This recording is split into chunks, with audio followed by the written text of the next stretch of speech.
ஆனாலும் மாமா முழுசா குணமாகாம இப்படி வீட்டுக்கு கூட்டிட்டு வரதுக்கு பின்னாடி வேற ஏதோ காரணம் இருக்கும்னு நினைச்சேன். அதுக்கு காரணம் இருக்கு. வேற என்ன காரணம் இருக்க போகுது அமுதா? இந்த குடும்பத்துக்கு யாராலையும் ஆபத்து இருக்குன்னு புனிதா சொல்லிக்கிட்டு இருந்தால, ஒருவேளை அது நிஜமா இருக்குமோ? என்ன அமுதா திடீர்னு அன்னைக்கு சப்போர்ட் பண்ணி பேசுற? புனிதாவும் என் அண்ணனும் பேசிக்கிட்டு இருந்ததை கேட்டேன். ஹாஸ்பிட்டல்ல மாமாவுக்கு ஏதோ ஆபத்து இருக்குன்னு அத அவங்க பெருசுபடுத்தி சொல்றாங்களாம். இல்ல உண்மையிலே ஏதாவது ஆபத்தான்னு இதெல்லாம் தெரியணும். நாம இன்னொரு பாயிண்ட் ஆஃப் வியூ யோசிக்கணும்.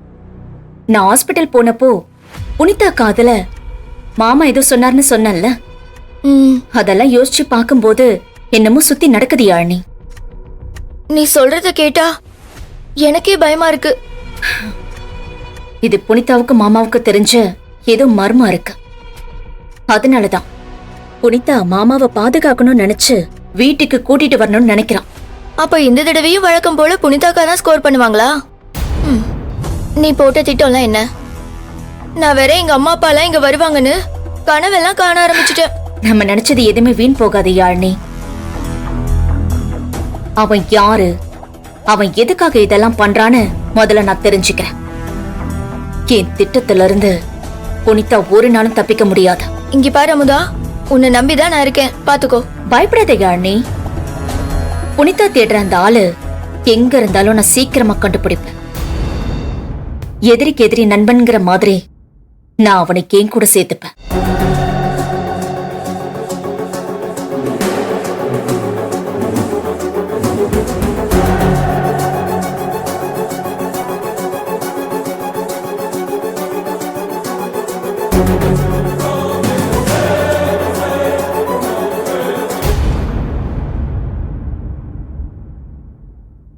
கபிலன், மணிகண்டனும் சரவணனும் இந்த நேரம் ஹாஸ்பிட்டல் போயிருப்பாங்கல்ல?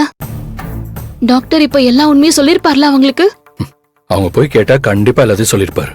இதுல என்ன உங்களுக்கு டவுட்? ஐயோ, வந்து நம்ம கிட்ட கேட்டாங்கன்னா நம்ம என்ன பதில் சொல்றது கபிலன்? அவங்களுக்கு பதில் தான் உங்ககிட்ட இருக்கே, அதே பதில சொல்லுங்க. என்கிட்ட என்ன பதில் இருக்கு? எந்த பதிலுமே என்கிட்ட இல்லையே. ஏன் இல்ல? உங்ககிட்ட பதில் இருக்கு. மாமா பாதுகாப்பா இருக்கணும்னு நினைச்சதானே வீட்டுல வச்சு பாத்துக்கலாம்னு சொன்னீங்க.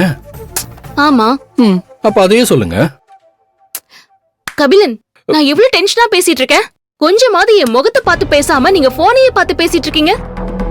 நான் உங்களை பார்த்து பேசினா உங்க டென்ஷன் குறைஞ்சிருமா? இது தெரியாம போச்சு எனக்கு. கபிலன், விளையாடாதீங்க கபிலன். பிரியா விடுங்க புனிதா. நீங்க என்ன பண்ணாலும் உங்க தம்பிங்க உங்களை தப்பாதான் நினைக்க போறாங்க. இதுக்கு எதுக்கு பதட்டப்படுறீங்க?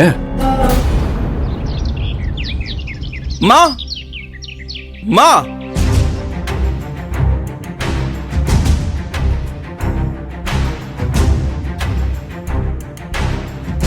மா மா மா எங்கம்மா இருக்க? மா இங்க வாங்கம்மா. மா எங்கம்மா இருக்கீங்க? மா சோ டேய், எதுக்குடா இப்படி கத்திட்டு இருக்கீங்க? நான் வர வேண்டாமா? டாக்டர் என்ன சொன்னாரு? அப்பா வீட்டுக்கு கூட்டிட்டு போய் பாத்துக்கலாம்னு சொல்லிட்டாரா? இந்த வீட்டுல நம்ம எதுக்கு இருக்கோம்னு தெரியல. எல்லாமே என் தலைமையில தான் நடக்கணும். நான் மட்டும் தான் எல்லாத்தையும் பாத்துக்கணும்னு நினைக்கிறதுக்கு பேரு பொறுப்பு கிடையாதுமா. திமிரு திமிரு.